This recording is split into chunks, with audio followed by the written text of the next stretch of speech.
देखो, सरकार वास्तविकता को छुपा रही है। आज महाराष्ट्र की बदनामी पूरे देश में, दुनिया में हो रही है।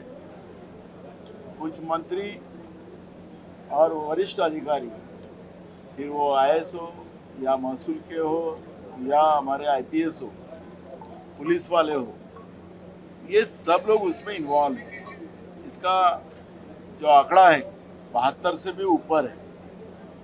और मेरा जो डर है, मैं बार बार विधानसभा में एक बात कह रहा हूँ कि इस हनी ट्रैप के माध्यम से, ये वरिष्ठ अधिकारियों के और मंत्रियों के माध्यम से महाराष्ट्र के कुछ गोपनीय कागज असामाजिक तत्वों के पास पहुंचे हैं, जिससे महाराष्ट्र की सुरक्षा को खतरा पैदा हो चुका है। मैं सरकार को बार बार ये कह रहा हूँ, पर सरकार सुन नहीं रही है। सरकार किस बात को छुपा रही है? और आखिरी हमने विधानसभा में आज सरकार को आड़े हाथ लिया। कल भी हमने मुद्दा उठाया था, सरकार को तुरंत निवेदन देने के लिए माननीय विधानसभा के अध्यक्ष ने कहा था, लेकिन विधानसभा के अध्यक्ष की भी बात सरकार नहीं सुन रही है। तो दाल में काला है, पूरी दाल ही काली है। और ये सरकार अभी, ये हनी ट्रैप वाली सरकार ऐसी अब इस सरकार की प्रतिमा पूरे महाराष्ट्र में बन चुकी है। और इसलिए अब आज और कानून व्यवस्था के ऊपर चर्चा है। अंतिम आठवड़ा प्रस्ताव हमने डाला है, उसके माध्यम से भी अब सरकार को और बार बार पूछेंगे। पुरावे हमारे पास भी है, लेकिन हम किसी का चरित्र हनन करना नहीं चाहते। मैंने विधानसभा में ये पेन ड्राइव में हमारे पास पूरा चिट्ठा है, और सरकार को हमने कहा था कि आप ये सब चीज़ों को कैसे रोक सकते हैं, नहीं तो हमें ये सब का चिट्ठा खोलना पड़ेगा। हम सरकार का इंतजार कर रहे हैं। अगर सरकार नहीं ये चीज़ों पे एक्शन लेगी तो निश्चित रूप से विरोधी दल कर हम इस सब मुद्दे को जनता के सामने रखेंगे। लेकिन सरकार, अब एक बात की मुझे अभी मालूमात मिली कि कुछ पुलिस अधिकारियों के माध्यम से नासिक हो, ठाणे हो, मंत्रालय में हो, जो सीसीटीवी फुटेजेस थे वो सब अब उसको गायब करने का काम भी शुरू हो चुका है। इस तरह से मुझे मालूमात मिली है। आज कानून व्यवस्था में उस पर भी हम चर्चा करेंगे। ओके नाना, उस पेनड्राइव में कौन है? मंत्री है, अधिकारी है? मैंने बार बार कहा, मैंने कल भी कहा, अभी भी आपको बताना चाहूँगा कि इसमें अधिकारी भी है और मंत्री भी है। तो इसलिए ये सब चीज़ें, मैं किसी का चरित्र हनन नहीं करना चाहता हूँ। मेरा बार बार यही कहना है कि महाराष्ट्र के गोपनीय दस्तावेज इसमें ये असामाजिक तत्वों के पास ये हनी ट्रैप के माध्यम से पहुँचे हैं। सरकार इस बात का स्पष्टीकरण दे, सरकार कोई भी बात ना छुपाए, यह हमारी मांग है। लाला, ये जो हनी ट्रैप करने वाले लोग हैं, क्या वो आपको लगता है कि देश विघातक या देशद्रोही है और दहशतवादी है जो इस प्रकार की कृत्य कर रहे हैं? हमारा डाउट वही है, एक्चुअली वही डाउट है जिसमें उच्च स्तरीय अधिकारी है, राज्य के मंत्री है, वो इसमें पूरा ये असामाजिक तत्वों का, उसमें असामाजिक तत्वों के माध्यम से राज्य की गोपनीयता को अपने पास लेकर महाराष्ट्र की सुरक्षा को खतरा पैदा करने का काम इन लोगों ने किया है। ये हम बार बार कर रहे हैं, विधानसभा में कहा और आपके सामने भी कर रहे नाना, मराठीतनं जाणून घ्यायचं होतं. खरं तर काल तो मुद्दा आपण उपस्थित केला होता. बहात्तर अधिकारी जे आहे हनी ट्रॅपला बळी पडलेले, काय नेमकं सरकारने निवेदन सादर केलंय का आपल्या? बघा, विधानसभा अध्यक्षाचा वारंवार सरकारच्या वतीनं अपमान करण्याचं काम सुरू आहे।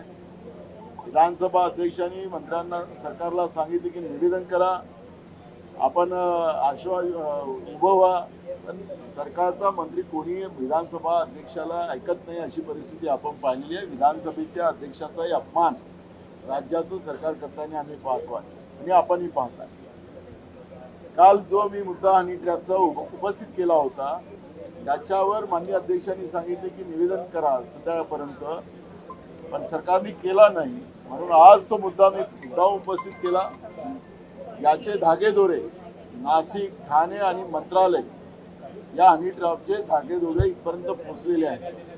राज्याचे महत्त्वपूर्ण दस्तावेज, गोपनीय दस्तावेज असामाजिक तत्वांच्या जवळ गेलेले आहेत आणि महाराष्ट्राच्या सुरक्षेला धोका पोहोचलेला आहे. जेव्हा विधानसभेमध्ये मी हा पेन ड्राईव्ह दाखवला, एक मंत्री म्हणाले की कोण आहेत ते दाखवा आम्हाला. आम्ही म्हणालो दाखवू, पण मला कोणाचं चरित्रानं करायचं नाही आणि मग ते घाबरले. मुद्दा असा नाही की मला कोणाला ब्लॅकमेल करायचं आहे. माझ्या महाराष्ट्राच्या सुरक्षेला धोका पोहोचलेला आहे. असामाजिक तत्वाकडे महाराष्ट्रातले गोपनीय कागद पोहोचलेली आहे आणि त्याची काळजी आम्हाला आहे. आणि राज्यामध्ये अधिकारी आणि मंत्री ज्या पद्धतीनं या हनी ट्रॅपमध्ये फसले गेलेले आहेत, ते त्याचं काय भूमिका सरकारची आहे हे सरकारने स्पष्ट करावं, हीच मागणी आमची आहे. दुसरीकडे जनसुरक्षा विधेयकावरून काँग्रेसचे नेते विजय वडेट्टीवार यांना काँग्रेसकडनं म्हणजे हायकमांडकडनं नोटीस आल्याचं म्हणते. काय आहे? बघा, आम्हाला त्याच्याबद्दलची कुठलीही माहिती नाही आणि मला असं वाटत नाही की असं कुठलंही नाही, कारण की आम्ही लोकांनी त्याचा जनसुरक्षा कायद्याचा विरोध केलेला आहे. त्यामुळे असं काही नोटीस आलेलं असेल असं मला वाटत नाही. ही अफवा असू शकते. नाना, दुसरा एक महत्त्वाचा प्रश्न आहे तो म्हणजे विधानभवनाच्या प्रांगणामध्ये छत्रपती शिवाजी महाराजांचा पुतळा आहे हा बदलण्यासंदर्भात आणि अश्वारूढ पुतळ्या लावण्यासंदर्भात समिती स्थापन करण्यात आली होती. या समितीची एकच बैठक झालेली आहे. 2.5 वर्षाचा कालावधी उलटलेला आहे, मात्र अद्याप दुसरी बैठक कुठली झालेली नाहीये. कसं पाहता? मी विधानसभेचा अध्यक्ष असताना त्यावेळेचे मुख्यमंत्री उद्धव ठाकरेजी आम्ही दोघांनी त्या पद्धतीचा एक निर्णय घेतला होता. हा पुतळा छोटा आहे आणि म्हणून एक मोठा पुतळा या ठिकाणी आम्ही मांडावा आणि त्या दृष्टीकोनातला एक प्रयत्न आम्ही सुरू केलेला होता. त्याची कमिटी बनवली, पण आमचं सरकार केलं. आणि आता शिवाजी महाराजांच्या विचाराला मूठमाती देणारं सरकार आलेलं आहे. त्यामुळे या सरकारला केव्हा तो जाग येईल, कारण की आपण पाहिलं असेल की सिंधुदुर्ग जिल्ह्यामध्ये ज्या पद्धतीनं मागच्या काळामध्ये छत्रपती शिवाजी महाराजांचा मोठा पुतळा समुद्रकाठावर निर्माण केला होता आणि तो पुतळ्याची विटंबना कशी झाली होती ते आपण पाहिलं होतं. खुद देशाचे प्रधानमंत्री त्या पुतळ्याचं अनावरण करायला आले होते आणि त्या पद्धतीची विटंबना झाली होती. आणि म्हणून हे छत्रपती शिवाजी महाराजांच्या विचाराला मूठमाती देणारं सरकार आहे. निवडणुकीमध्ये छत्रपती शिवाजी महाराजांचं नाव घ्यायचं आणि नंतर छत्रपतींच्या विचाराला मूठमाती द्यायची, या सरकारची परंपरा झालेली आहे. आणि म्हणून या सरकारचं जे काही मुद्दा आपण उपस्थित केला आहे की मीटिंग पण घ्यायला तयार नाही आणि त्या पद्धतीचं शिवाजी महाराजांचा पुतळा या ठिकाणी निर्माण करायची भूमिका जी होती तिची ते टाइमपास करणारं हे सरकार आहे. नाना, एक दुसरा महत्वाचा मुद्दा आहे की आपलेच आमदार हे विधानसभेतली जी लॉबी आहे त्या ठिकाणी कुठलाही नियम पाळत नाहीयेत. अनेक जण आपले स्वीय सहाय्यक असो किंवा कार्यकर्ता असो आतमध्ये नेत आहेत आणि त्यावरूनच तिथली जी सुरक्षा पोलीस आहेत त्यांनी एक अहवाल विधानसभा अध्यक्षांना दिलेला आहे. कसं पाहता, आमदारांनी खरंच अशा पद्धतीने उल्लंघन करणं, कारण त्यांच्या सुरक्षेसाठी ज्या सगळ्या गोष्टी करण्यात आलेल्या असताना नियमांचं उल्लंघन होतं? बरोबर, PA पर्यंत ठीक आहे, PA ला कागद वगैरे मागवायला ठीक आहे, पण लॉबीमध्ये कार्यकर्ते नेणं हे बरोबर नाही. आणि जे सुरक्षा यंत्रणा आपली विधानमंडळाची आहे त्यांनी जो अहवाल दिला असेल त्याच्यामध्ये चुकीचं काही नाही. नाना, जिस तरीके से म्हटलं की 72 अधिकारी हे हनी ट्रॅप मध्ये अडकत आहेत, मात्र दुसरीकडे काही अधिकारी हे व्यवस्थित काम करतायत आणि ते दिसलेलं आहे की मेगा इंजिनिअरिंगला तहसीलदार, जिल्हाधिकारी, विभागीय आयुक्तांनी सगळ्यांनी दंड ठोठावला. जवळपास आता जसं रोहित पवारांनी सांगितलं 92 कोटींपर्यंतचा दंड होता आणि तो 99% कमी केला आणि फक्त 1% दंड त्यांना लावलेला आहे महसूल खात्याला, महसूल मंत्र्यांनी. मी 72च अधिकारी सांगितलेले आहे. मी काही राज्यातले संपूर्ण अधिकारी नाही सांगितलेले हनी ट्रॅपमध्ये अडलेले. राज्यामध्ये काही चांगले अधिकारी आहेतच, त्याला काही दुमत नाही. मी मगाशी आशा वर्करच्या मुद्द्यावर त्यांचे 5-5 महिन्यापासून पगार दिले गेलेले नव्हते, त्यांना जिल्हाधिकाऱ्यांच्या कार्यालयाच्या समोर आंदोलन करावं लागलं होतं आणि तो मुद्दा मी सकाळी प्रश्नोत्तराच्या तासात उपस्थित केला होता. हे सुडबुडचं सरकार जे महाराष्ट्रात आहे, या सरकारला निवडणुकीपुरतंच लाडक्या बहिणी आवडत होत्या, पण आता लाडक्या बहिणीला त्रास द्यायचं काम सुरू झालेलं आहे. अशा पद्धतीचं वक्तव्य मी केलं. तुम्हाला जे मेगा इंजिनिअरिंग सारखा बाहेरच्या राज्यातला एक जावाई या सरकारने शोधून आणलेला आहे. आणि मी म्हणत नाही, मान्य सुप्रीम कोर्टाने त्याच्यावरची ताशेरे ओढलेली आहे.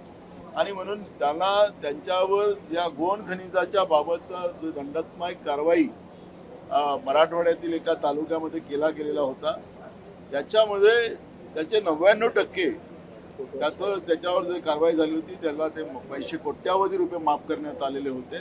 फक्त 1% त्याच्यात हे करण्यात आला आणि त्याला ते सगळी गोंड संपत्ती त्याला देण्यात आलेलं होतं. आणि म्हणून अशा पद्धतीची लूट या सरकारने महाराष्ट्रात सुरू केलेली आहे. एकीकडे शेतकऱ्यांचं कर्ज माफ करायला या सरकारजवळ पैसे नाही, बेरोजगारांच्या हाताला काम द्यायला यांच्याजवळ व्यवस्था नाही, आरोग्य व्यवस्थेचे 3-13 वाजले, शाळा बंद करायला निघाले आणि म्हणून राज्याच्या तिजोरीत पैसे नाही म्हणून आता दारूचे ठेके उघडायला हे सरकार निघालेली आहे. 4,000च्या जवळ आता दारूच्या लायसन्सी द्यायला हे लोक निघालेले आहेत. म्हणजे शाळा बंद करायच्या आणि दारूचे ठेके उघडायचे. हे शाहू फुले आंबेडकरांच्या महाराष्ट्रामध्ये या विचाराचं पतन करण्याचं काम या महायुतीचं सरकार करते आहे, हे त्याच्यातून स्पष्ट होतं. एबीपी माझा, उघडा डोळे बघा नीट.